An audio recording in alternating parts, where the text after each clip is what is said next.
a partir de agora, direto do plenário. Da República, senhor advogado-geral da União, senhores advogados, senhoras e senhores que acompanham essa sessão, declaro aberta essa sessão extraordinária por videoconferência do Supremo Tribunal Federal e passo a palavra à senhora secretária, que fará a leitura da ata da sessão anterior. Ata da 12ª sessão ordinária do plenário do Supremo Tribunal Federal, realizada inteiramente por videoconferência em 20 de maio de 2020. Presidência do senhor ministro Dias Toffoli, presentes à sessão os senhores ministros Marco Aurélio, Gilmar Mendes, Ricardo Lewandowski, Carmen Lúcia, Luiz Fux, Rosa Weber, Roberto Barroso, Edson Fachin e Alexandre de Moraes. Ausente, justificadamente, o senhor ministro Celso de Mello. Procurador-Geral da República, doutor Antônio Augusto Brandão de Aras. Abriu-se a sessão às 14h23, sendo lida e aprovada a ata da sessão anterior. Pergunto se há alguma observação a ser feita e, não havendo, declaro a ata aprovada. Senhoras ministras, senhores ministros, recebi ofício da presidente do Tribunal Superior Eleitoral, ministra Rosa Weber, com o seguinte conteúdo: término de biênio, membro efetivo. Excelentíssimo senhor ministro-presidente, com meus cordiais cumprimentos, tendo em vista o disposto na linha A do inciso 1 do artigo 119, combinado com o parágrafo 2º do artigo 121 da Constituição Federal, comunico a Vossa Excelência que no dia 25 de maio de 2020 termina o meu segundo biênio como membro efetivo neste tribunal. Atenciosamente, ministra Rosa Weber, presidente. Em razão, portanto, desse ofício e do término do mandato de Sua Excelência no Tribunal Superior Eleitoral, realizaremos, então, agora a eleição. Nos termos da Constituição, é uma votação secreta e a Tecnologia da Informação, a Secretaria de Tecnologia da Informação do Supremo Tribunal Federal já disponibilizou a Vossas Excelências esse sistema de votação, então podemos votar nesse instante. O presidente consulta o celular.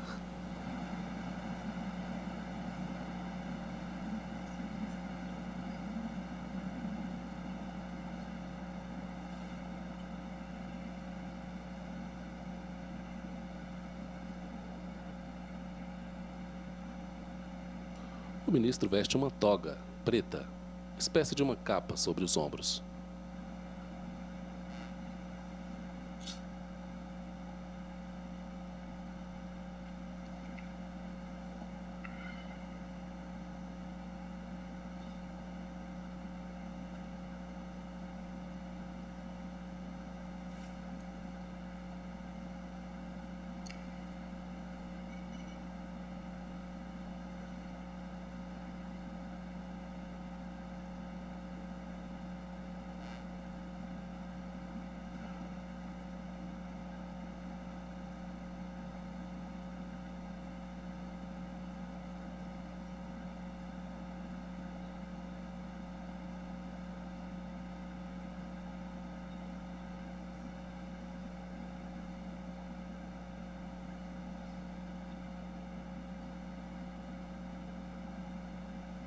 Senhor presidente. Sim.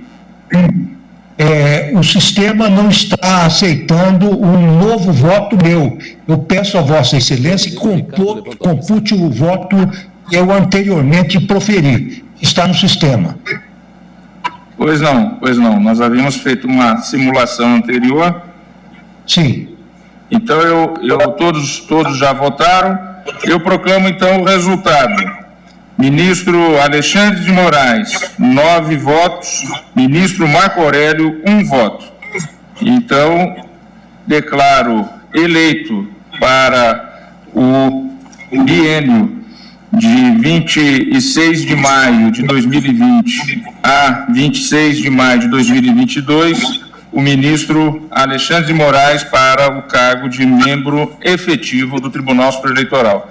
Cumprimento ao eminente ministro Alexandre de Moraes, que já é membro substituto daquela corte, por mais essa função em sua já tão gloriosa carreira de tantos cargos já ocupados. Com certeza, Vossa Excelência, naquela corte, poderá também ali mostrar todas as qualidades do seu conhecimento e do seu discernimento. Na oportunidade também gostaria de registrar e cumprimentar a passagem da ministra Rosa Weber por aquela corte, que na próxima segunda-feira Sua Excelência estará transmitindo, em razão do final do seu mandato, exatamente a presidência para o ministro Luiz Roberto Barroso. Ministra Rosa, Vossa Excelência, naquele tribunal também honrou mais uma vez a representação desse Supremo Tribunal Federal. Vossa Excelência atuou de maneira bastante vigorosa em momentos difíceis em que a Corte esteve sob indevidos e injustos ataques, e também Vossa Excelência teve uma atuação muito firme e muito importante na questão de gênero, no sentido de atuar com a Corte realizando decisões que em muito engrandeceram a participação feminina na política, e tivemos um resultado concreto nas últimas eleições, com um aumento significativo do número de mulheres eleitas para os parlamentos brasileiros. Então fica aqui o meu registro, meu cumprimento também, ministra Rosa Weber, do trabalho que Vossa Excelência, entre tantas outras coisas que poderíamos enumerar, desenvolveu naquela corte. E ao ministro Alexandre, sucesso. Presidente. Fale, ministro Alexandre. Não, ministra Rosa primeiro, por favor. Presidente. Não, eu só ia agradecer as palavras do ministro Toffoli e cumprimentar Vossa Excelência pela eleição. Obrigado, agradeço ao presidente as palavras, à ministra Rosa, agradeço também a confiança dos meus pares, dos ministros do Supremo Tribunal Federal, e quero afirmar que para mim é uma grande honra poder, a partir da semana que vem, poder assumir a titularidade do Tribunal Superior Eleitoral, o grande tribunal da democracia no Brasil. Além de uma grande honra, uma grande responsabilidade, eu diria, não substituir a ministra Rosa, porque essa substituição seria impossível, mas sucedê-la no cargo, sucedê-la na cadeira. A ministra Rosa, como salientou o nosso presidente, não só presidiu as eleições gerais de 2018, mas teve uma conduta muito primorosa na inclusão de gênero, para que nós possamos realmente chegar à igualdade de gênero, não só em todos os cargos públicos, mas nos cargos políticos também. Então, fico aqui nas homenagens à ministra Rosa e o meu compromisso, juntamente com os colegas do Supremo Tribunal Federal, o ministro Luiz Roberto Barroso, que assume a presidência dia 25, e o ministro Edson Fachin, a vice-presidência, poder contribuir com o Tribunal Superior Eleitoral. Obrigado. Então, realizada a eleição, antes de apregoarmos o feito para a continuidade da sessão de ontem, eu gostaria de fazer um balanço das sessões realizadas recentemente por esse tribunal. Desde o dia 12 de março, foram julgados colegiadamente em sessões do plenário e das duas turmas um total de 4.251 processos. Em sessões virtuais, o Supremo julgou 4.007 processos. Plenário, 1.034, primeira turma, 1.544, segunda turma, 1.420. Somente na última sessão virtual, realizada entre os dias 8 de maio e 14 de maio, o plenário e as turmas julgaram 438 processos. Se lembrarmos que as cortes constitucionais, por exemplo, dos Estados Unidos, julga 100 processos, 110, da Alemanha 80 a 100 processos por ano, nós podemos ver aqui o tamanho e a quantidade e mantendo qualidade das decisões desse Supremo Tribunal Federal colegiadamente. Em uma semana, colegiadamente, 438 processos. Nas sessões por videoconferência, estamos priorizando a apreciação das questões relativas à pandemia. Em 12 sessões plenárias por videoconferência, contando até a sessão plenária de ontem, o plenário já apreciou 23 referendos em medidas cautelares, todas relacionadas à pandemia. Iniciamos na sessão de ontem o julgamento de mais 7 medidas cautelares em ações diretas de inconstitucionalidade, que terão continuidade logo em seguida na sessão de hoje. De acordo com o painel Covid-19, que está no sítio do tribunal, no sítio eletrônico, até agora há pouco, haviam sido registrados no tribunal, só relativos à pandemia, 2.266 processos e já proferidas 2.032 decisões quanto ao tema. Esses números demonstram que as sessões virtuais realizadas na Corte desde 2007, iniciada que foi na gestão da ministra Ellen Grace para a repercussão geral, têm sido imprescindíveis para a realização de uma prestação jurisdicional eficiente e em tempo razoável, otimizando-se assim as pautas dos órgãos colegiados. Por isso, o aprimoramento dos julgamentos virtuais tem sido constante na Corte. Receberam recentemente uma série de melhorias, tais como o envio das sustentações orais por meio eletrônico, a possibilidade de se realizar esclarecimento de fato durante a sessão, a disponibilização na internet do relatório e da íntegra dos votos dos ministros, o que amplia a transparência e a publicidade dos julgamentos. Nesse sentido de melhoria contínua, estamos editando uma resolução que amplia em um dia a duração das sessões virtuais. Atualmente, a sessão virtual tem duração de 5 dias úteis. Em regra, inicia-se às 0 horas de sexta-feira e finda-se na quinta-feira da semana seguinte. Com a alteração, a sessão passará a ter duração de 6 dias úteis, de 0 horas de sexta-feira até as 23 horas, 59 minutos e 59 segundos da sexta-feira seguinte, sofrendo alteração apenas quando tiver algum feriado, porque o prazo são em dias úteis. O artigo 2º, parágrafo 1º, que hoje estabelece que o relator inserirá ementa, relatório e voto no ambiente virtual, iniciado o julgamento, os demais ministros terão até 5 dias úteis para se manifestar, passa na parte final, os demais ministros terão até 6 dias úteis para se manifestar. Essa resolução, ela passará a valer para a sessão virtual que se iniciará às 0 hora da sexta-feira da semana que vem, do dia 29 de maio. Então, essa resolução entrará em vigor a partir da sessão virtual que se inicia no dia 29 de maio. A sessão virtual que se inicia nessa virada de noite de quinta para sexta-feira ainda terminará em 5 dias úteis. Feito esse registro para toda a comunidade jurídica, eu agora apregoo para julgamento. O presidente do Supremo consulta alguns papéis. Pois não.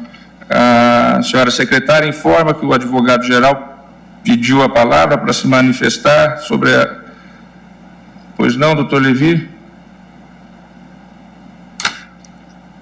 Excelentíssimo senhor presidente do Supremo Tribunal Federal, excelentíssimas senhoras ministras, Carmen Lúcia, Rosa Weber, excelentíssimos senhores ministros do Supremo Tribunal Federal.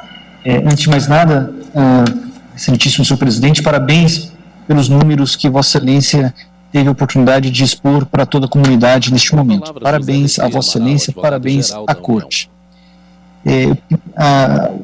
Solicitei a palavra para prestar a justa homenagem à Sua Excelência, ministra Rosa Weber. Permito-me também somar-me às palavras que já foram colocadas. Vossa Excelência, ministra Rosa Weber, pessoa de fino trato, magistrada primorosa em todos os sentidos, devo dizer que uma das minhas maiores satisfações na atuação junto ao Supremo Tribunal Federal é ter com Vossa Excelência. Então, parabéns pela gestão junto ao Tribunal Superior Eleitoral. Uma honra acompanhar o trabalho de magistrada de tão alto nível como Vossa Excelência. Enfim, uma satisfação muito grande ter a oportunidade de dirigir essas palavras a Vossa Excelência. E, no ensejo, parabenizar Sua Excelência o ministro Alexandre de Moraes pela eleição e fazer votos de uma magistratura eleitoral agora titular muito profícua. Excelentíssimo senhor presidente, muito obrigado pela oportunidade. Pois não. Então, eu apregou para continuidade de julgamento medidas cautelares em ações diretas de inconstitucionalidade, todas de relatoria do ministro Luiz Roberto Barroso. Digo os números e os requerentes de cada qual. 6.421, Rede Sustentabilidade. 6.422, Partido Popular Socialista. 6.424, Partido Socialismo e Liberdade. 6.425, Partido Comunista do Brasil. 6.427, Associação Brasileira de Imprensa. 6.428, Partido Democrático Trabalhista. E, finalmente, 6.431, Partido Verde. Após o voto do excelentíssimo ministro relator Luiz Roberto Barroso, que a. deferia parcialmente a cautelar para conferir interpretação conforme a Constituição ao artigo 2º da MP 966/2020, b. conferia ainda interpretação conforme a Constituição ao artigo 1º, parágrafo 1º da MP 966/2020, e c. firmava as seguintes teses, e Sua Excelência, então, já as enunciou no voto proferido na data de ontem. E o julgamento foi, então, suspenso para continuidade da votação no dia de hoje. Assim, feito o pregão, passo a palavra ao próximo ministro a votar, na ordem regimental, o ministro Alexandre de Moraes. Obrigado, presidente. Novamente, boa tarde. Aproveito esse início, presidente, para parabenizá-lo pela utilização das sessões virtuais, pela ampliação da possibilidade de participação também dos advogados, maior transparência, maior celeridade. Os números que Vossa Excelência enumerou no início da sessão demonstram o acerto dessa aposta, eu diria, também na tecnologia.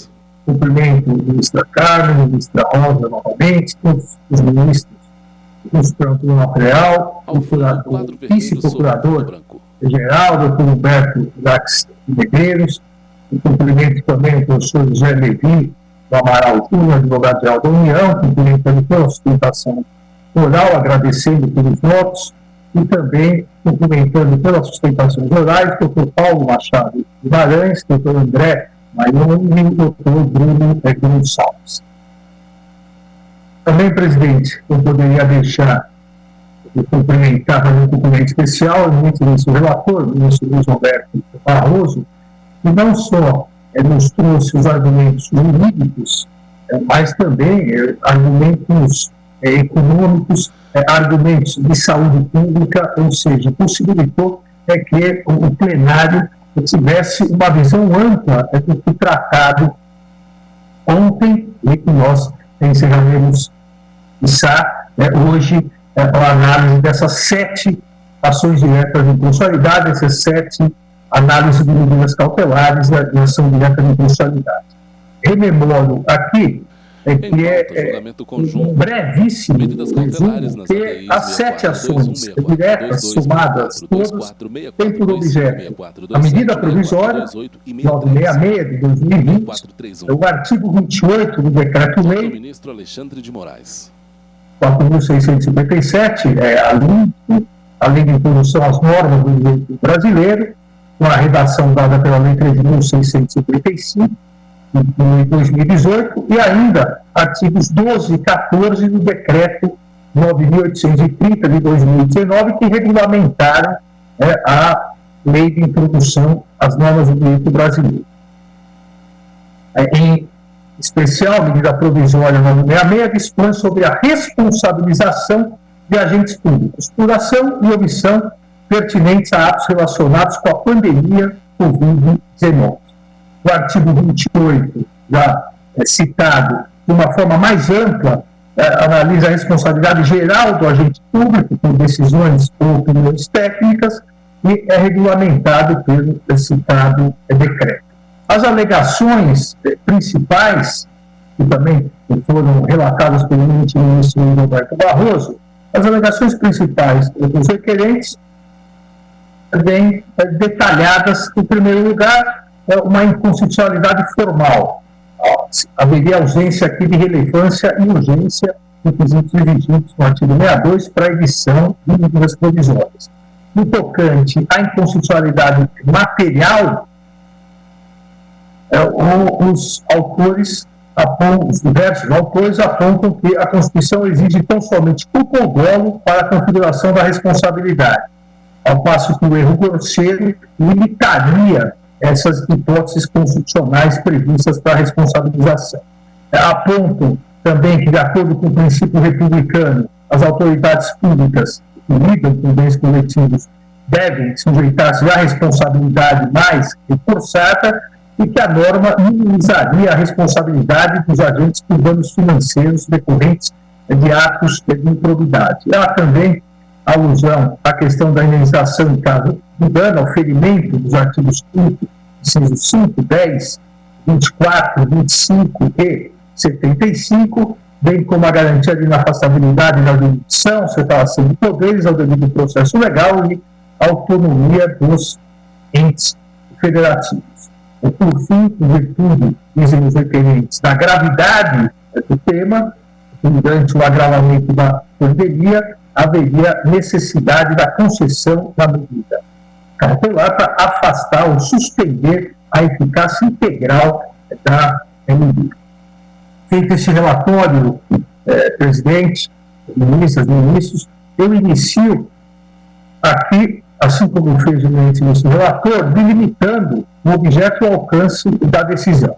Acompanho nesse sentido integralmente o ministro relator, o Roberto Barroso, pois também a mim parece que a justificativa necessária para apontar o perigo menor, o perigo da demora, sabemos todos, o requisito essencial para a análise das medidas cautelares, diz respeito direto e imediatamente à pandemia de Covid-19 e, consequentemente, aos efeitos que o regime de responsabilização por ação ou omissão de agentes públicos possa causar sobre a adoção de medidas urgentes para a proteção à vida, à saúde e, acrescento eu, à própria subsistência da população. O cenário apontado, muito bem apontado, Sua Excelência, o relator, o cenário que levou à edição dessa medida provisória é a tentativa de se evitar o receio e, consequentemente, bloqueio na hora de tomada de medidas e decisões urgentes pelos gestores públicos, com medo de responsabilização futura diante de decisões tomadas na incerteza de medidas técnicas, na incerteza da pandemia do Covid-19. Então, logicamente, me parece correto analisar a medida cautelar sob esse ângulo. Ou seja, também eu restringo a apreciação da medida cautelar ao texto da medida provisória 966 de 2020, por ser efetivamente a norma que trata da responsabilidade dos agentes públicos por atos relacionados ao combate à pandemia, deixando a análise mais profunda das demais normas impugnadas, principalmente o artigo 28, deixando para o exame do mérito, quando o plenário se debruçará mais profundamente. Em relação à inconstitucionalidade formal, também entendo aqui que estão presentes os requisitos de relevância e urgência para a edição da medida provisória, requisitos esses previstos no artigo 62 da Constituição. Sabemos nós que o Supremo Tribunal Federal já há algum tempo fixou posicionamento que só excepcionalmente o Poder Judiciário, o Supremo Tribunal Federal, deve ingressar na seara da análise dos requisitos da relevância e urgência, requisitos esses, que no primeiro momento são analisados pelo chefe do Executivo, pelo presidente da República, na emissão da medida provisória, e durante o prazo previsto pela Constituição, 60 mais 60 dias, esses requisitos serão analisados, no primeiro momento, pela Comissão vista e, no segundo momento, pelo próprio plenário da Câmara e do Senado Federal. Obviamente, o Supremo assim se coloca, e se no voto nos precedentes, excepcionalmente, no caso de flagrante inconstitucionalidade e teratologia, o Supremo Tribunal Federal deve realizar a análise. Não é, a meu ver, o que ocorre na presente hipótese. Não se demonstra aqui ser uma hipótese excepcionalíssima que permitiria ao Supremo Tribunal Federal a análise ou o afastamento desses requisitos da relevância urgente. Se afasta, então, a questão da inconstitucionalidade formal.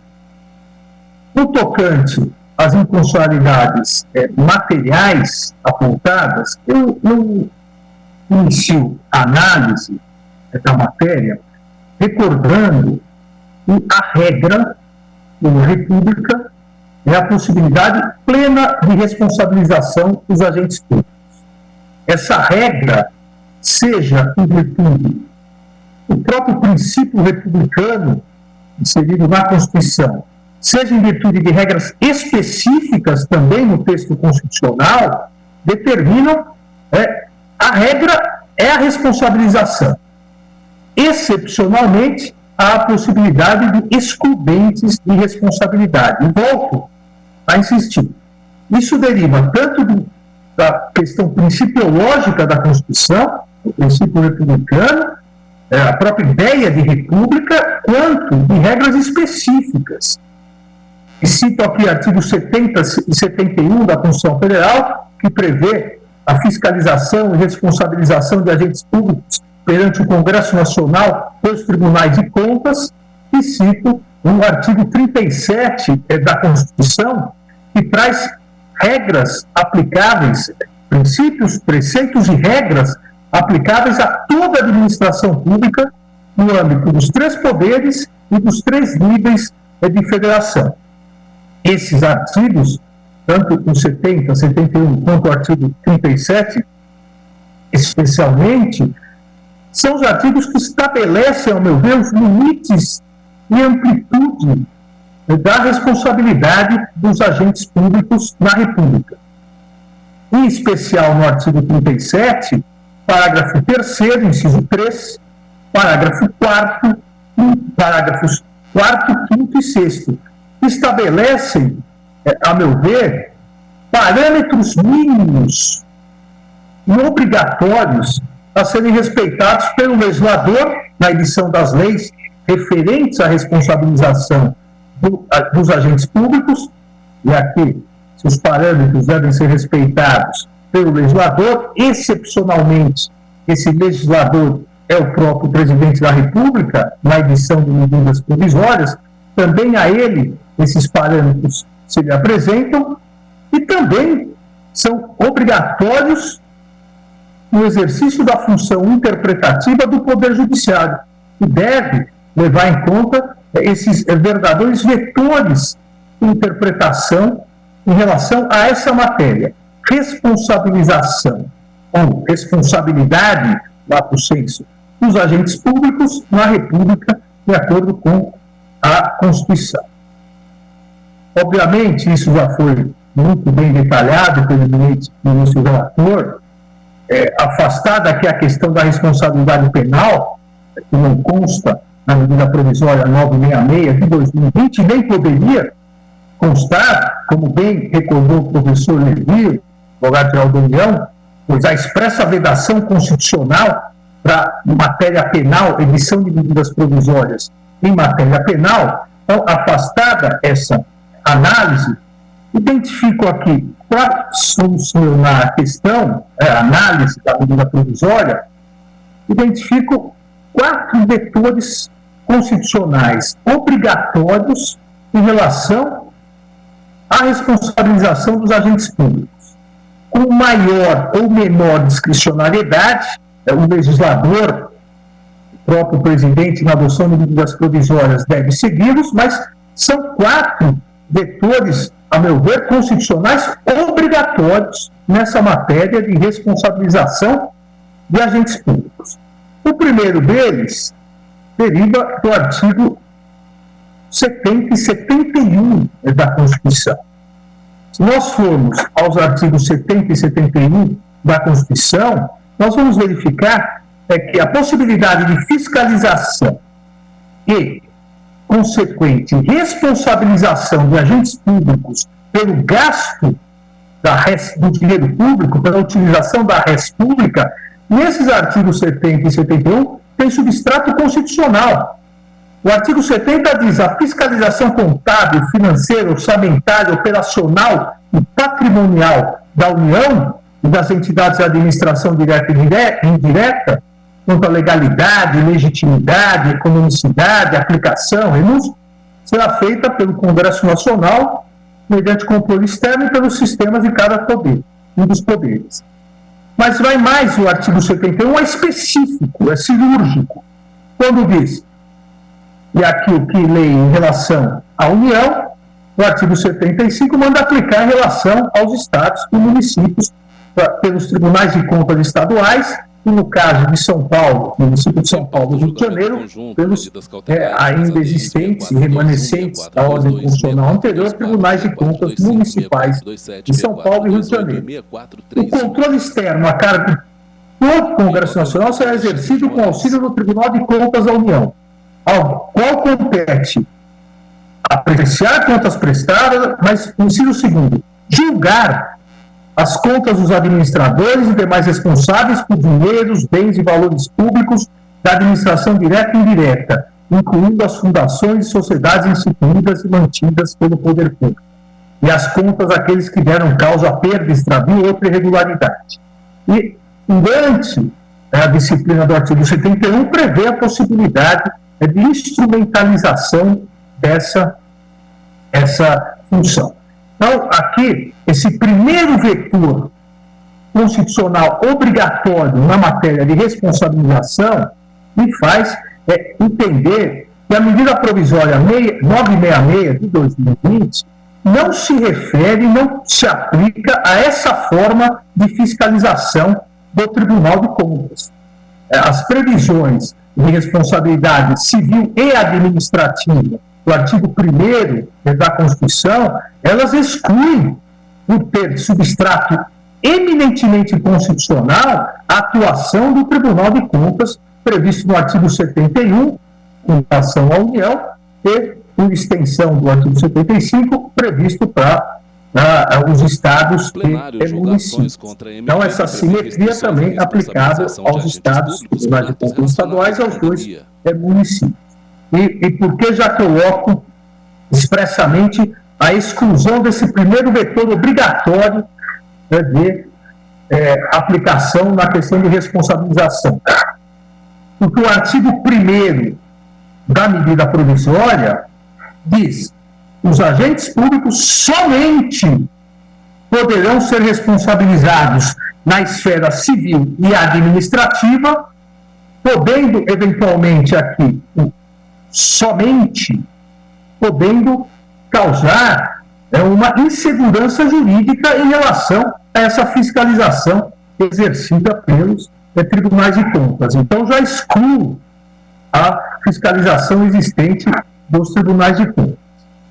Um segundo importantíssimo vetor obrigatório de aplicação na questão da responsabilização civil e administrativa dos gestores públicos, dos servidores públicos e agentes lato sensu, foi feita numa distinção histórica, pela primeira vez constante no texto constitucional, entre as clássicas responsabilidade civil e administrativa de agentes públicos de um lado e a responsabilidade civil específica por atos de improbidade administrativa, estabelecida no parágrafo 4º do artigo 37 da Constituição Federal. Essa diferenciação, devo dizer, já foi feita ontem no voto do ministro Luiz Roberto Barroso, ao afastar da incidência da medida provisória a questão da improbidade administrativa. Mas é sempre importante recordar que a Constituição Federal de 88, ela inaugurou a a questão da divisão específica entre a responsabilidade civil e administrativa por atos ilícitos em geral, da responsabilidade da ilegalidade pela ilegalidade qualificada por corrupção. Pela primeira vez no texto constitucional constou a terminologia ato de improbidade administrativa e a previsão específica de necessidade de uma lei para tipificar, definir os tipos e as consequências do ato de improbidade administrativa. O legislador constituinte, no parágrafo 4º do artigo 37, o que fez?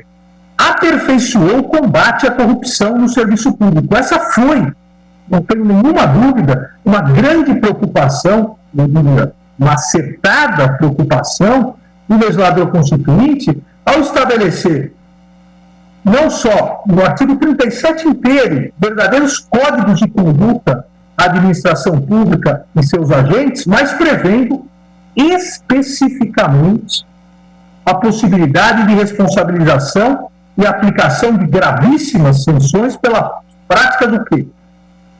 Ilícitos civis. Não há dúvida que o ato de improbidade é um ilícito de natureza civil, mas de ilícitos civis qualificados. É a ilicitude, a ilegalidade qualificada pela prática de corrupção, a improbidade administrativa. E, logicamente, a exigir lei específica, e a lei existe, a lei específica para o seu combate. Então, aqui também entendo que esse é um comando constitucional obrigatório ao legislador, ao administrador, ao judiciário. Não é possível que se aplique a medida provisória, e é uma norma, essa medida provisória editada é uma norma genérica para a responsabilidade civil e administrativa dos agentes públicos em relação a uma norma específica que prevê algo diverso, algo mais grave, algo voltado especificamente à corrupção. Então, também em relação, assim, nesse caso, como também o fez o ex-ministro Luiz Roberto Barroso, eu afasto a possibilidade de aplicação da medida provisória aos atos de improbidade administrativa, porque a própria Constituição estabeleceu uma punição mais severa, a chamada ilegalidade qualificada, que exige lei expressa, e essa lei exige. Trata-se, portanto, de matéria disciplinar de lei específica e, consequentemente, também não contida na amplitude da regulamentação proposta pela medida provisória 966 de 2020.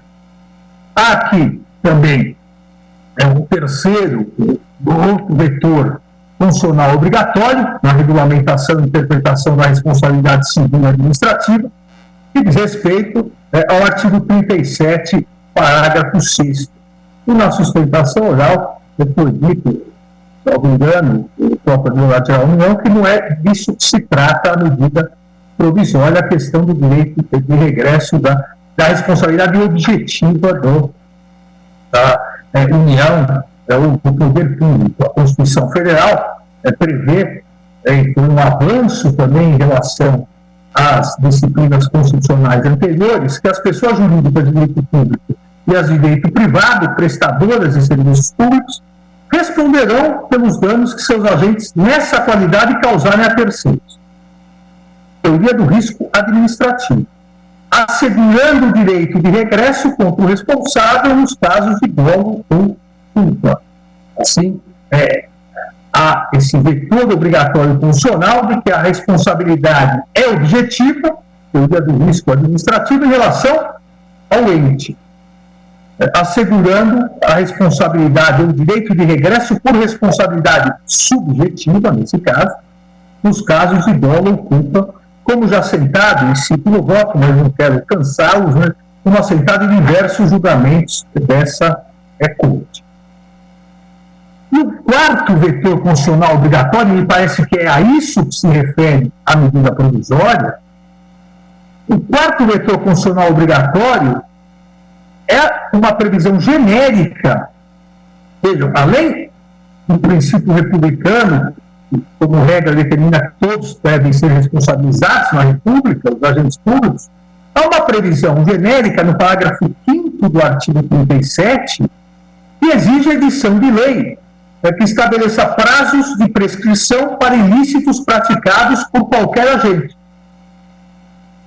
Por que me refiro a essa previsão, até uma previsão subsidiária, de caráter mais genérico? Porque não se confunde, ao meu ver, obviamente, nem com a responsabilização prevista a partir da análise dos tribunais de contas, nem com a responsabilização por ato de improbidade administrativa, nem com o chamado direito de regresso.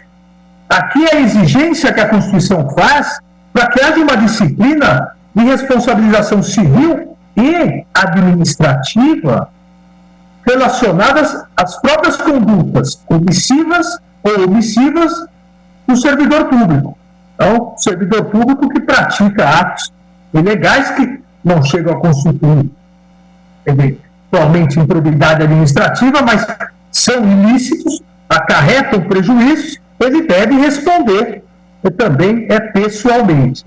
Então, aqui, digo que se trata também de uma previsão específica, e nessa previsão, na responsabilização genérica, não há dúvidas que a Constituição concedeu uma maior discricionariedade ao legislador, ou no caso de medidas provisórias, ao próprio presidente da República, dependendo, obviamente, da aprovação pelo Congresso Nacional, mas concedeu uma maior discricionariedade, tanto para definir as condutas, como para exigir dolo, ou exigir culpa, ou prever a existência de culpa grave, culpa leve, culpa levíssima. Aí há uma maior, realmente, discricionariedade do legislador, seja de forma definitiva o Congresso Nacional, seja provisoriamente o próprio presidente da República na edição de medidas provisórias.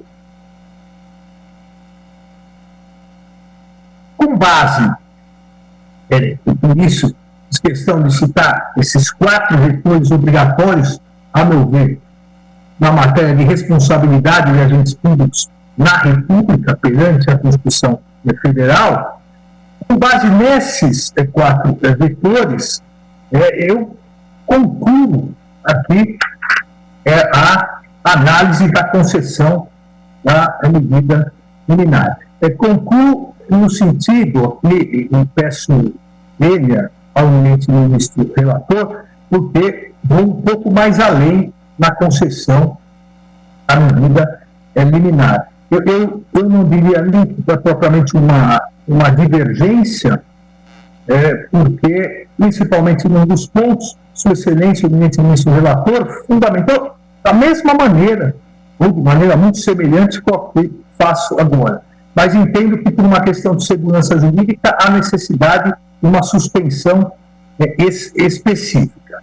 Mas, então, peço, como disse, vênia para ir um pouco mais além na concessão da cautelar. Inicio acompanhando Sua Excelência na interpretação conforme a Constituição ao artigo 1º, parágrafo 1º da medida provisória 966, assim como na interpretação conforme ao artigo 2º da mesma medida provisória, com as teses enunciadas por Sua Excelência. Aqui, eu novamente parabenizo não só pela fundamentação e argumentos jurídicos, mas pela complexidade que trouxe, na verdade, pela simplicidade que trouxe de um tema extremamente complexo, ou seja, eliminando todas as importantes questões, mas entendo, assim como Sua Excelência, o eminente ministro relator, ministro Roberto Barroso, que, diante de todas as considerações, todas as questões trazidas pela pandemia do Covid-19, há necessidade de observância de estándares, como disse Sua Excelência, evidências técnicas científicas, inclusive aquelas adotadas pela OMS e demais organizações, observância dos princípios da precaução e da prevenção, constituem aqui, no caso, critérios inafastáveis para a adoção de decisões a respeito de temas que envolvem a proteção à vida, à saúde, meio ambiente, ou seja, a desconsideração de tais critérios, como ressaltou Sua Excelência, o eminente ministro relator, a desconsideração de tais critérios por opiniões técnicas constitui um indício de erro grosseiro e de culpa grave. Eu não só acompanho Sua Excelência na interpretação conforme que deu a esses dois dispositivos, mas também na justificativa em relação à necessidade da observância da ciência, observância de critérios técnicos, em que pese a incerteza existente na pandemia pela novidade do Covid-19, em que pese a incerteza derivada de uma situação nunca vista nos últimos 100 anos no mundo, em que pese isso, há conceitos científicos que estão sendo trabalhados, há a ciência, a pesquisa para balizar exatamente os gestores públicos. E isso deve ser levado em conta, como Sua Excelência bem citou em seu voto na interpretação conforme que assim votou. Agora, vou um pouco mais além e suspendo parcialmente a eficácia do artigo 1º, dando aqui uma declaração parcial de inconstitucionalidade com redução de texto, retirando do texto do artigo 1º o termo somente. Exatamente em virtude das considerações que fiz, me parece que poderia causar insegurança jurídica a manutenção dessa obrigatoriedade de que os agentes públicos somente poderão ser responsabilizados na esfera civil e administrativa. Disse que não chega como matéria de fundo a ser propriamente uma divergência do eminente ministro relator, porque o eminente ministro relator também afastou a questão de improbidade administrativa, essas questões específicas. Mas me parece aqui, segundo dele, o eminente ministro relator, me parece que garantiria uma maior segurança jurídica, seja para os próprios gestores públicos, seja por parte dos órgãos de fiscalização, que se suspendesse a eficácia desse somente. Ou seja, aqui nós estaríamos compatibilizando o caput do artigo 1º da medida provisória, tanto com os artigos 70 e 71 da Constituição Federal, a fiscalização e responsabilização específica realizada pelos tribunais de contas, quanto também o parágrafo 4º do artigo 37, a responsabilização civil por ato de improbidade administrativa, que é estabelecida por lei específica. Além disso, concedo a cautelar para suspender integralmente a eficácia do inciso 2º do artigo 1º da medida provisória. Uma vez que me parece aqui, isso parece extremamente grave, e que não guarda razoabilidade com a regra constitucional, que já me referi. A regra constitucional numa república é a responsabilização do agente público. O referido inciso, ao estabelecer uma verdadeira excludente de licitude civil e administrativa extremamente genérica, ao estabelecer que somente poderão ser responsabilizados nas esferas civil e administrativa se agirem ou se omitirem com dolo ou erro grosseiro pela prática de atos relacionados, direto ou indiretamente, com as medidas de combate aos efeitos econômicos e sociais decorrentes da pandemia da Covid-19, me parece que aqui transforma a excepcionalidade, que é a não responsabilização, na regra.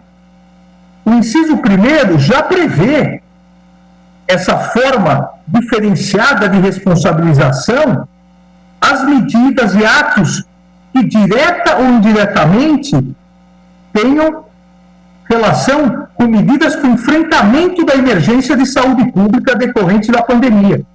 Ora, no momento em que o inciso 2º acaba permitindo que a prática de atos relacionados, inclusive indiretamente, com as medidas de combate aos efeitos econômicos ou sociais, me parece que aqui a cláusula é extremamente genérica, estabelece uma verdadeira excludente de licitude civil e administrativa, absolutamente genérica, e que se perpetuaria muito além da própria pandemia. Veja, o que é o efeito indireto econômico da pandemia?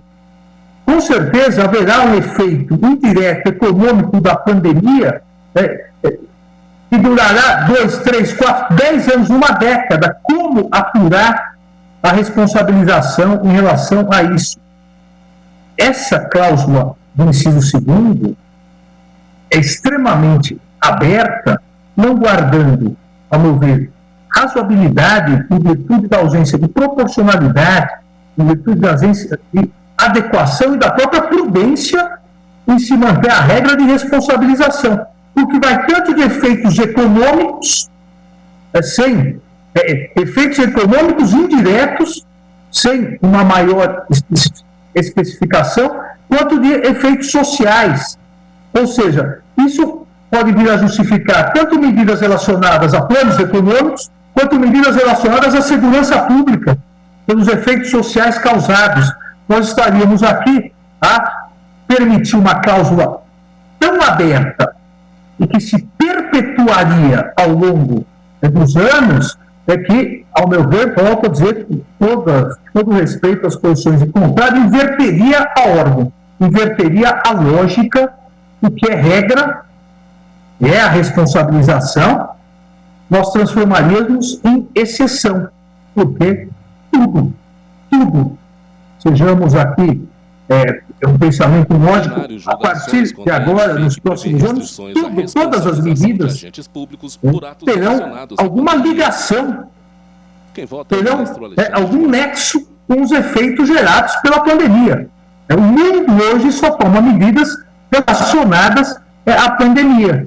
Então, não há aqui aquela excepcionalidade que permite, ao meu ver, um novo tratamento de responsabilização. Me parece que o inciso 1º, ao prever prática de atos relacionados direta ou indiretamente com as medidas de enfrentamento da emergência de saúde pública, englobaria o razoável, o proporcional, o prudente, o necessário no combate à pandemia. O inciso 2º, a meu ver, já entraria numa zona extremamente cinzenta, um excludente de ilicitude civil e administrativa extremamente perigosa a impossibilitar a plena fiscalização do dinheiro. Em conclusão, senhor presidente, concedo a medida cautelar em maior extensão, pelo relator, concedo a medida cautelar parcialmente para suspensão parcial com redução de texto, exatamente, suspensão da eficácia do caput do artigo 1º, excluindo-se o termo somente, ou seja, a suspensão parcial com redução do texto do termo somente. Acompanho, eminente relator, na interpretação conforme a Constituição, tanto do parágrafo 1º do artigo 1º, quanto do artigo 2º, nos exatos termos de sua excelência, e suspendo integralmente a eficácia do inciso 2º do artigo 1º da medida provisória. É o voto do presidente. Agradeço, ministro Alexandre de Moraes. Agora... Presidente, posso... Pois não, ministro relator. Pois não. Previsto o comentário, o ministro Alexandre e eu não estamos em divergência na parte substantiva, digamos assim, que eu considero mais importante, que é, primeiro, a exclusão de matéria penal, até porque a medida provisória não alcançaria a exclusão de improbidade e a exclusão de atos ilícitos.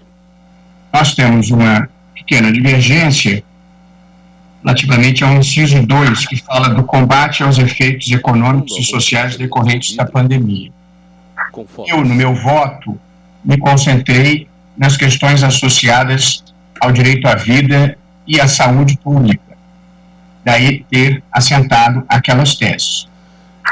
Relativamente ao combate aos efeitos econômicos, eu não considerei inconstitucional, porque aqui, a meu ver, esse dispositivo é legitimado pelo artigo 28 da Lei de Introdução às Normas do Direito Brasileiro.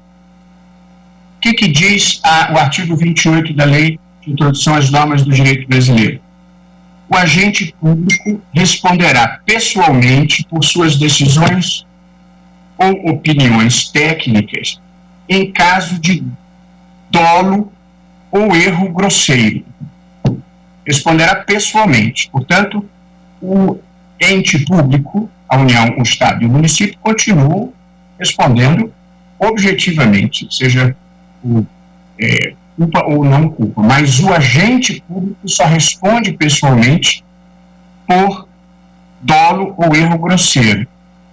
Esta é a regra geral no direito brasileiro, estabelecida por esse artigo da Lei de Introdução às Normas do Direito Brasileiro, que, segundo muitos autores, tem inclusive uma existência materialmente constitucional, porque a Lei de Introdução, ela não disciplina situações concretas, ela tem normas de direito intertemporal, normas que resolvem os conflitos espaciais, normas de hermenêutica e normas de cooperação jurídica internacional.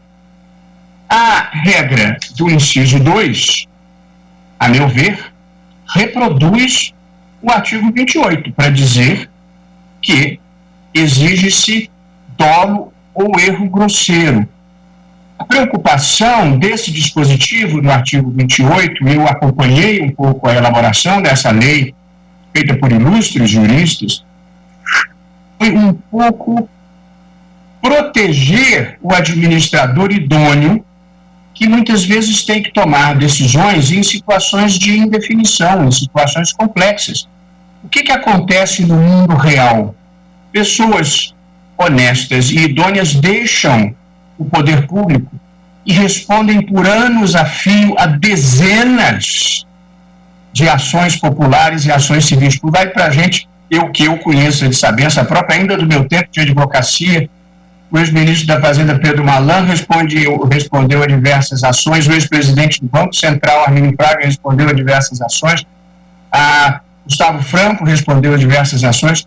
Portanto, se procurou criar um critério que fosse além da culpa aferível muitos anos depois. Então, protege-se o administrador, exigindo que o erro seja grosseiro, excluído o ato ilícito, excluído o ato criminal e excluído o ato de improbidade. Portanto, quando o inciso 2 prevê combate aos efeitos econômicos e sociais decorrentes da pandemia da Covid-19, não tem a ver com as ressalvas de proteção à vida e à saúde que eu fiz no meu voto, nessa parte acompanhada pelo ministro Alexandre. Mas não me pareceu bem invalidar o inciso 2, porque eu entendo que o inciso 2 está na regra geral do artigo 28 da Lei de Introdução às Normas do Direito Brasileiro, que de fato exige dolo ou erro grosseiro para a responsabilização do administrador. Eu, no meu voto, me preocupei em dizer que considerava erro grosseiro não se observarem os padrões científicos, médicos e sanitários universalmente aceitos e não observar o princípio da precaução. Esse inciso 2 não se refere nem a uma coisa nem a outra. Refere-se à recuperação econômica, não propriamente a direito à vida e à saúde. Mas acho que também em época de indefinição e incerteza, o parâmetro dolo e erro grosseiro é uma proteção para evitar que o administrador seja atormentado pelo medo e pela dúvida de decidir e fazer as coisas certas.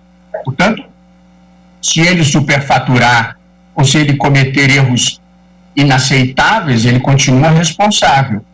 Mas decidir em momentos de indefinição, de dificuldade, em meio à espuma e à fumaça, eu acho sim que exige uma certa proteção do administrador, seja ele quem for, de qual partido for. Um administrador precisa ter segurança para tomar as suas decisões. Portanto, eu apenas explicito que não considerei inconstitucional o inciso 2, o que eu considero validado pelo artigo 28 da Lei de Introdução, que exime de responsabilidade salvo dolo e grosseiro. No mais, ministro Alexandre e eu estamos em total convergência e sintonia. Presidente. Pois não, ministro Gilmar. Eu também, só para revelar um pouco uma preocupação em relação à proposta trazida pelo ministro Alexandre, porque, de fato, nós já tivemos uma situação recentemente em que gestores quedaram perplexos diante da situação singular referida agora pelo ministro Barroso, a propósito da liberação desses agora célebres R$600 de assistência social, levando inclusive a uma pane, vamos chamar assim, na própria governança do Ministério da Economia, tendo em vista as regras existentes na Lei de Responsabilidade Fiscal e as normas constantes do próprio texto constitucional. São muitas as perplexidades hoje existentes, também em face do uso abusivo das ações de responsabilidade. O caso referido pelo ministro Barroso, do ministro Malan, não sei se já se encerrou, mas um deles, que envolve o ministro Malan, o ministro Serra e o ministro Pedro Parente, os ex-ministros, tratava-se de liberação de R$200 milhões para o PROE, para o resgate de contas, pagar aos poupadores. E esses ministros foram responsabilizados. Embora a ação de improbidade tenha sido rejeitada, no que dizia a respeito da perda dos direitos políticos, eles foram condenados em primeiro grau. Veja, numa matéria delicadíssima de política pública. Portanto, o que essa medida provisória quer dizer quando fala de efeitos econômicos e sociais tem a ver com essas decisões que estão sendo tomadas. Liberação de recursos, por exemplo. Claro, se houver fraude ou dolo ou algum tipo de conúbio, claro que estará coberto pelas ressalvas aqui constantes do próprio artigo 3º. Mas nós temos que olhar com muito cuidado. Houve um momento, neste governo, neste quadro, de paralisia. O próprio ministro Guedes, ouvindo os seus auxiliares, os seus assessores, os mais eminentes, ficou perplexo mesmo diante da liminar dada pelo ministro Alexandre em relação à LRF. E queria esperar a PEC do orçamento de guerra, porque há um quadro de insegurança jurídica nesse contexto. Por isso que, de fato, com as vênias de estilo, eu já me manifesto na linha aqui placitada pelo ministro Barroso. Acho que a questão é muito sensível. Gerar perplexidade aqui é gerar, muito provavelmente, não decisão. Nós estamos vendo, por exemplo, pessoas, ainda ontem, quadro constrangedor na Baixada Fluminense, de pessoas que estão fechando os seus negócios porque não estão recebendo os recursos. Em pauta, julgamento conjunto. Esses recursos não estão chegando. E por que esses recursos não estão chegando? Talvez um pouco por inépcia. Pode ser. Mas, em parte, porque, de fato, os setores incumbidos de decisão têm lá suas perplexidades. Portanto, pelo que eu entendi dos debates, o ministro Gilmar já adianta o voto acompanhando o relator. Eu estou adiantando essa opinião, vou votar, mas queria dizer que é relevante esse debate. Retirar esse inciso 2º significará debilitar. Nós estamos vivendo um processo, em muitos casos, de não decisão. Isso no próprio Ministério da Economia. Presidente, só pela ordem para... Pois não, ministro Fux. Ministro Luiz Fux. Só para crescer um dado, recentemente, num debate de um jornal televisivo, o Paulo esse detalhe, ele disse que às vezes eu quero ajudar um determinado estado, mas a equipe teme que haja aí algum problema futuro. Então, uma coisa é a preocupação em cometer os atos de acordo com o enquadramento legal. Outra é o medo levar à inação, que é o que pode estar ocorrendo. O próprio ministro Paulo Guedes disse isso. Então, é o temor de comprar material que em desconformidade, é o temor em que ele pague esses auxílios, posteriormente venha a ser questionada a legalidade desse ato do Estado. Então, o artigo 28 já cobre essa hipótese, e é muito importante levar em consideração que todos esses incisos foram baseados em experiências práticas. Veja que chega-se até a peculiaridade de se estabelecer que, se a opinião técnica estiver de acordo com o material científico, não haverá aí nenhum erro grosseiro. Então, nós temos que levar em consideração que nós estamos tratando de um diploma legislativo que foi expedido por um momento de emergência que impõe ao administrador fazer algo que, às vezes, é até impossível humanamente, que é fazer bem e fazer depressa. Daí a necessidade de a lei ter esmiuçado o grau de culpa, qualificando como erro grosseiro e estabelecendo os critérios pelos quais nós vamos considerar ou não um erro como grosseiro para gerar a responsabilização do agente. Então, esse foi um exemplo clássico que passou recentemente no jornal televisivo do ministro Paulo Guedes, dizendo que, se ele promover uma determinada ajuda, ele corre riscos de ser amanhã ou depois imputada a ele uma atitude ímproba. Então, era só para acrescentar, porque isso ocorreu na prática. Agradeço ao ministro Luiz Fux. E agora passo a palavra, então, para o voto do ministro Luiz Edson Fachin. Senhor presidente, senhores ministros, cumprimento o eminente ministro relator, ministro Luiz Roberto Barroso, as sustentações orais que trouxeram importantes aportes a essa matéria, bem como os ministros Alexandre Moraes, Gilmar Mendes e ministro Luiz Fux, que já se manifestaram antecipando suas posições sobre este tema.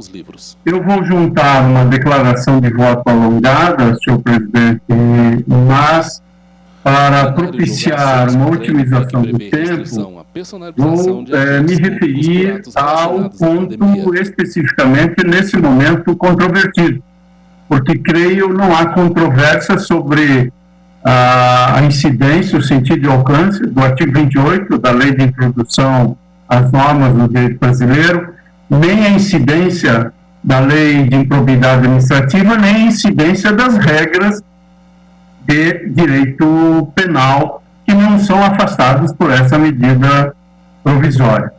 E, portanto, nessa declaração de voto, eu trato destes temas, bem como da contextualização, tal como fez Sua Excelência o ministro relator, hoje já conhecida pelo acrônimo em inglês de VUCA, ou seja, um tempo volátil, incerto, complexo e ambíguo, e traduz as perplexidades que afetam a todos e que também suscitam eventuais dissensos e vicissitudes num colegiado que, como sonha acontecer, se baliza pela hermenêutica fundada na legalidade constitucional e não por outros critérios, ainda que relevantes, mas que sejam metajurídicos. Eu trato desse contexto, examino o sentido e alcance do dolo, do erro grosseiro, enfim,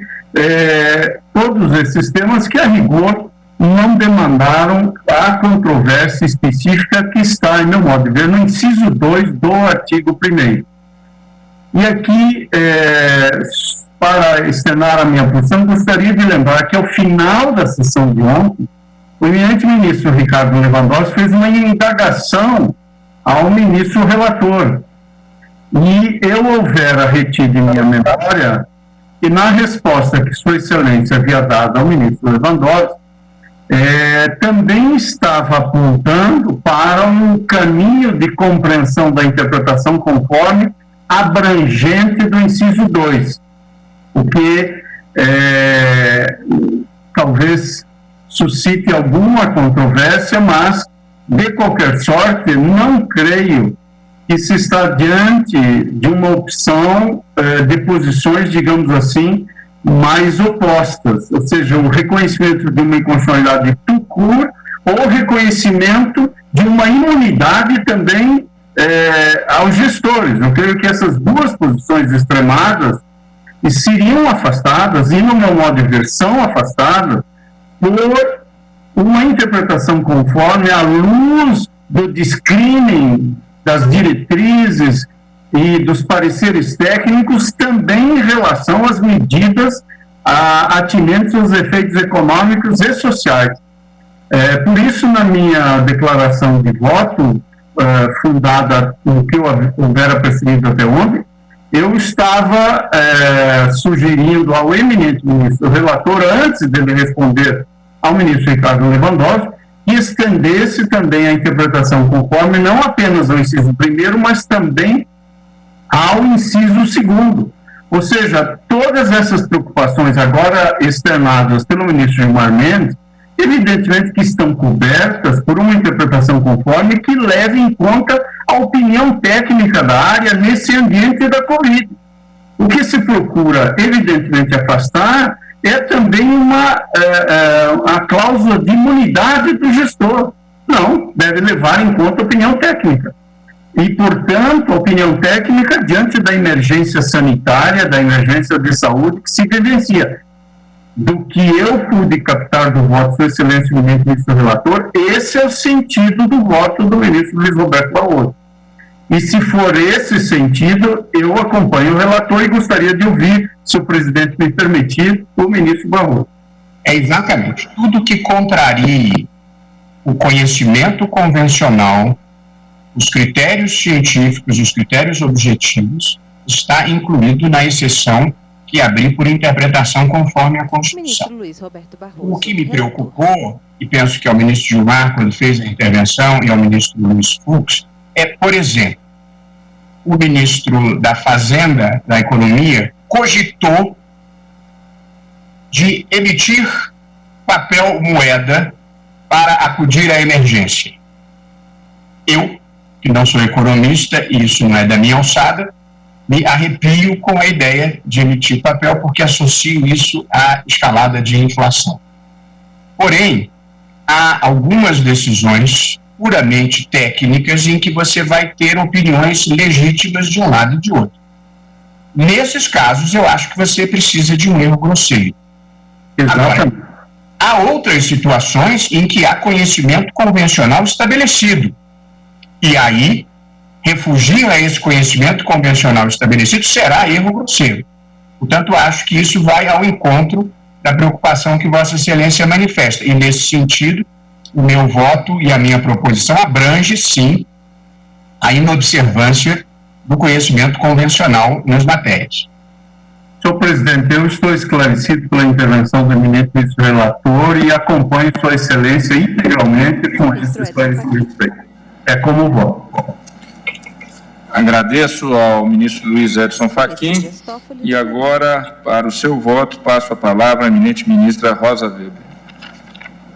Senhor presidente, renovo minhas saudações a todos, cumprimentando em especial o eminente relator, o seu voto, como sempre, escorrido, os doutores Bruno Munardi Gonçalves, André Maimone, Paulo Machado Guimarães, Lucas de Castro Ribas, Jean Rafael Gomes Silva e o ministro José Levi, advogado-geral da União, pelas profícuas sustentações orais.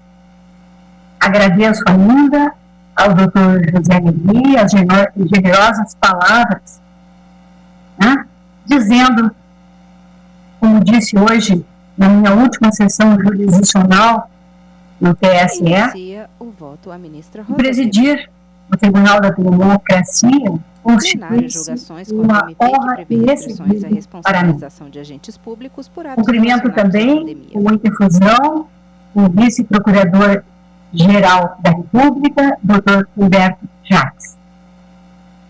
Quanto às ABIs em julgamento, especificamente as medidas cautelares nelas requeridas, como bem delimitou o eminente relator, eu restringo-me ao exame da medida provisória 966, pois apenas quanto a ela se faz presente o requisito do período da demora, ao dispor de forma restritiva sobre a responsabilidade de agentes públicos no cenário de pandemia que vivemos.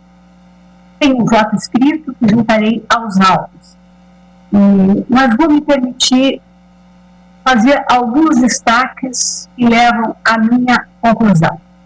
Eu observo que o enfrentamento da Covid-19 e a responsabilização de agentes em casos de omissão ou insuficiência das medidas adotadas não são temas alheios aos debates acadêmicos internacionais.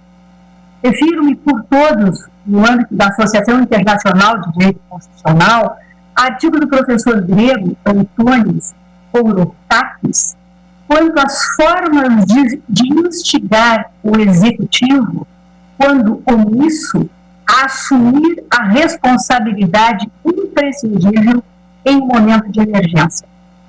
Recebeu essa publicação do professor Kourotakis um comentário de Mark Tushman, professor de Harvard, cogitando no viés proposto do fundamento do chamado estado de coisas inconstitucional. No que concerne a repercussão econômica e social da pandemia, também não é demais lembrar que palpável a preocupação internacional. No voto escrito, eu penso outras considerações, faço alusão a outros artigos, mas eu quero pontuar esses aspectos justamente no sentido de que esse contexto de incerteza referido na medida provisória 966 é comum à comunidade mundial diante dessa crise sanitária sem precedentes provocada pela Covid-19. Justamente essa Covid-19 que se caracteriza por uma heterogeneidade de sintomas, quando presentes sintomas, e por um alto poder de contágio. Há, por certo, alguma margem de discricionariedade aos agentes públicos na adoção das medidas de combate. Outras, porém, revestem-se, a meu juízo, e quero deixar aqui registrado, da natureza de ato administrativo vinculado, e como tal, com requisitos e condições de obrigatória observância. Eu lembro neste ponto, especificamente quanto à saúde, o promulgado no Brasil, no dia 30 de janeiro último, via decreto 10.212, o Regulamento Sanitário Internacional, acordado na 58ª Assembleia Geral da Organização Mundial de Saúde, em 23 de maio de 2005. E em seu artigo 42, este regulamento versa sobre a implementação das medidas de saúde, e no artigo 46 sobre as medidas adicionais de saúde, dispondo que não impede ele, regulamento, a implementação de medidas que confiram um nível de proteção à saúde igual ou superior das recomendações da OMS. E ainda, que ao decidir não implementar o que neste regulamento se prescreve, os Estados-partes, e o Brasil é Estado-parte, basearão suas determinações em princípios científicos, evidências científicas disponíveis de risco para a saúde humana, ou, quando essas evidências forem insuficientes, informações disponíveis, incluindo informações fornecidas pela OMS e outras organizações intergovernamentais e organismos internacionais relevantes, e, por fim, a qualquer orientação ou diretriz específica da OMS disponível. Prossigo no voto enfatizando que a disciplina do Regulamento Sanitário Internacional é vinculante. Trata-se de comando normativo corrigente a ser necessariamente seguido pelo Estado parte, portanto pelo Brasil, sob pena de responsabilidade a ser apreciada pela inafastável jurisdição quando eventualmente alguma causa a ela seja dirigida. Já a Lei 13.979, de 6 de fevereiro de 2020, editada com o propósito específico de regular o enfrentamento da pandemia, também estabelece as evidências científicas e as informações estratégicas em matéria de saúde como requisito imprescindível para as medidas. E neste ponto, entendo, na linha do artigo do professor Kourotakis, os dados científicos hão de ser determinantes, seja da ação, seja da inação dos gestores. E ação e inação, na linha do que fundamentei, hão de ser motivadas de forma vinculante. Também a jurisprudência desta Casa indica a necessidade, do voto do ministro Luiz Roberto, esgotou a matéria, indica a necessidade de adoção dos padrões científicos a construírem um consenso idôneo para embasar decisões administrativas e jurisdicionais em matérias relacionadas aos direitos à saúde, à vida e ao meio ambiente equilibrado, na linha do que sustentei na ADI 4066, sobre a minha relatoria, versado sobre o amianto trisotila, aqui onde se referiu o ministro Luiz Roberto. E eu reproduzo desta decisão um pequeno excerto, nos seguintes termos.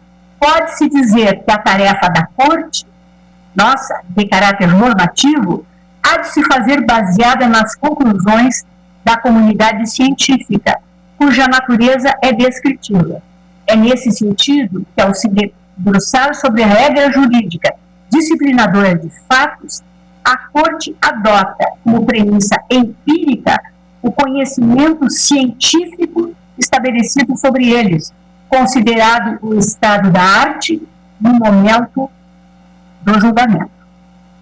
Em reforço, prossigo agora, o teor do recente guia publicado pela OMS e, por fim, como corolários da necessidade de adoção dos padrões científicos, os princípios da precaução e da prevenção prestigiados pela jurisprudência dessa Casa e sobre os quais ontem também longamente se manifestou o eminente relator. Nesta linha de raciocínio jurídico, as medidas tomadas ou omitidas durante a pandemia, enfatizo, hão de se pautar fundamentadamente também pelos critérios condicionantes da observância de parâmetros, evidências, análises e informações científicas, inclusive os posicionamentos oficiais da OMS, e segundo, o respeito aos princípios da prevenção e da precaução. Dito isso, esse pequeno resumo do voto que trago, Vossas Excelências já podem concluir que eu acompanho integralmente o belíssimo e bem fundamentado voto do ministro Luiz Roberto Barroso, também como ele, afastando o vício da inconstitucionalidade formal e quanto à inconstitucionalidade material, em juízo de delibação, concedendo interpretação conforme nos termos propostos por Sua Excelência, e tal como o ministro Edson Fachin havia entendido, e eu também ficara com essa compreensão, e agora foi confirmado pelo ministro Luiz Roberto, abrange também o artigo 1º no seu inciso 2, onde o eminente ministro Alexandre de Moraes trouxe uma contribuição diferente, uma compreensão diferente. O que diz o artigo 1º no inciso 2? Combate aos efeitos econômicos e sociais decorrentes da pandemia da Covid-19. Também eu entendo que tem que haver, a meu julgo, apenas uma pequena adequação na parte dispositiva do voto, quando se refere apenas à interpretação conforme ao artigo 2º e ao artigo 1º, parágrafo 1º, em que também acompanhei Sua Excelência. Eu senti muita simpatia pela exclusão, não havia pensado, reconheço, mas senti muita simpatia com a proposta do ministro Alexandre quanto à exclusão do advérbio somente via redução parcial de texto, no caso, né, com relação ao caput do artigo 1º. Como quando o ministro Luiz Roberto disse que a sua compreensão estava adequada do ministro Alexandre, exceto quanto aquela suspensão integral do artigo 1º, inciso 2, que diz com as questões dos efeitos sociais e econômicos, eu entendi que talvez o ministro Luiz Roberto também tivesse visto com simpatia essa exclusão do somente, mas eu não sei se o ministro Luiz Roberto poderia o ministro Alexandre, o ministro Luiz Roberto, com relação ao artigo 1º, me corrija, ministro Alexandre, se eu estiver interpretando de forma incorreta, o artigo 1º, no caput diz: os agentes públicos somente poderão ser responsabilizados nas esferas civil e administrativa se agirem ou se omitirem com dolo ou erro grosseiro pela prática de atos relacionados direta ou indiretamente com as medidas dele. Vossa Excelência propõe que, com relação ao caput do artigo 1º, se exclua ou se suspenda a eficácia. Exato, ministra Rosa. Exatamente ao excluir o advérbio somente, nós daremos segurança jurídica para mostrar ao gestor e aos órgãos de fiscalização que a função do Tribunal de Contas não sofreu nenhuma restrição, nem tampouco a questão dos atos de improbidade administrativa. Por isso que me parece que seria necessário a retirada do advérbio. Eu vi com simpatia essa redução. O meu voto estava acompanhando na íntegra o eminente relator com aquela compreensão mais ampla que hoje foi confirmada. Ministra Rosa, o ministro Alexandre e eu não temos uma divergência quanto a isso, porque eu acho que a fiscalização do Tribunal de Contas é legítima e os atos de improbidade estão excluídos. Mas eu não vejo problema no somente, não. Portanto, eu não tirei, porque acho que ele não faz diferença. Tá bom.